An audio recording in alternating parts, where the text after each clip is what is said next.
দেশত বাঢ়িছে দুৰ্নীতি। ইউপিএ চৰকাৰক দোষ দি হাৰি যাব নোৱাৰে মোদী চৰকাৰ। ইউপিএৰ সমানে সমানে মোদীৰ শাসনতো চলি আছে দুৰ্নীতি।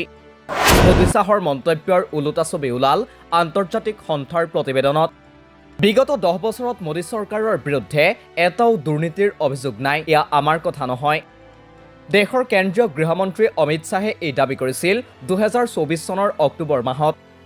আনফালে নৰেন্দ্ৰ মোদীয়েও শেহতীয়াকৈ দাবী কৰিছিল যে আজিকালি বাতৰি কাকতত দুৰ্নীতিৰ বাতৰি পাবলৈকে নোহোৱা হ'ল। কিন্তু মোদী চৰকাৰৰ এই দাবী কিমান সঁচা? সঁচাকৈ দেশত হোৱা নাই নেকি দুৰ্নীতি? মোদী চৰকাৰৰ এই দাবী অমূলক প্ৰতিপন্ন কৰিলে আন্তৰ্জাতিক সংস্থা ট্ৰান্সপাৰেন্সি ইণ্টাৰনেশ্যনেলে। সংস্থাটোৱে যোৱা 11 ফেব্ৰুৱাৰীত 180খন দেশৰ দুৰ্নীতিৰ প্ৰতিবেদন প্ৰকাশ কৰে। এই প্ৰতিবেদনত ভাৰতৰ স্থান 96 স্থানত। 2023 চনত ভাৰতে এই তালিকাত 93 নম্বৰ স্থান লাভ কৰিছিল। অৰ্থাৎ ভাৰতৰ দুৰ্নীতিৰ ৰেংকিং হ্ৰাস পাইছে। কেনেকৈ মূল্যাংকন কৰা হয় দেশবোৰৰ দুৰ্নীতি? ট্ৰান্সপাৰেন্সি ইণ্টাৰনেশ্যনেলে বিশ্বৰ 180খন দেশক লৈ প্ৰকাশ কৰে দুৰ্নীতিৰ প্ৰতিবেদন। এই তালিকাৰ 8 নম্বৰ স্থানত থকা দেশত দুৰ্নীতি একেবাৰে কম আৰু তালিকাৰ শেষত থকা দেশত সৰ্বাধিক দুৰ্নীতি। দেশবোৰৰ ৰাজহুৱা খণ্ডৰ ওপৰত চকু ৰাখে সংস্থাটোৱে।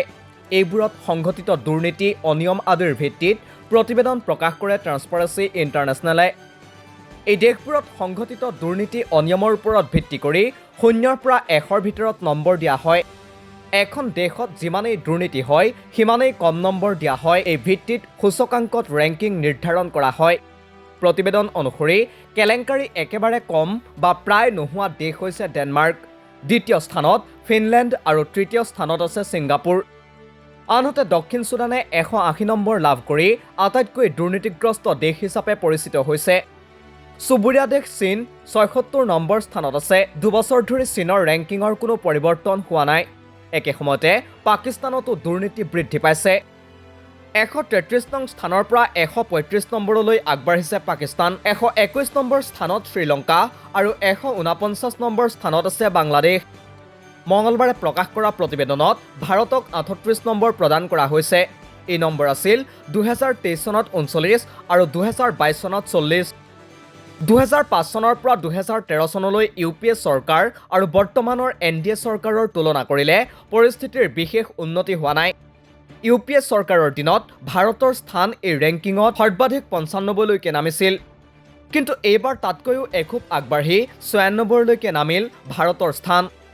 ইউপিএ চৰকাৰৰ দিনত সৰ্বাধিক দুৰ্নীতি হৈছিল বুলি দাবী কৰি অহা বিজেপি চৰকাৰক এনেকৈয়ে আইনা দেখুৱালে এটা আন্তৰ্জাতিক সংস্থাই।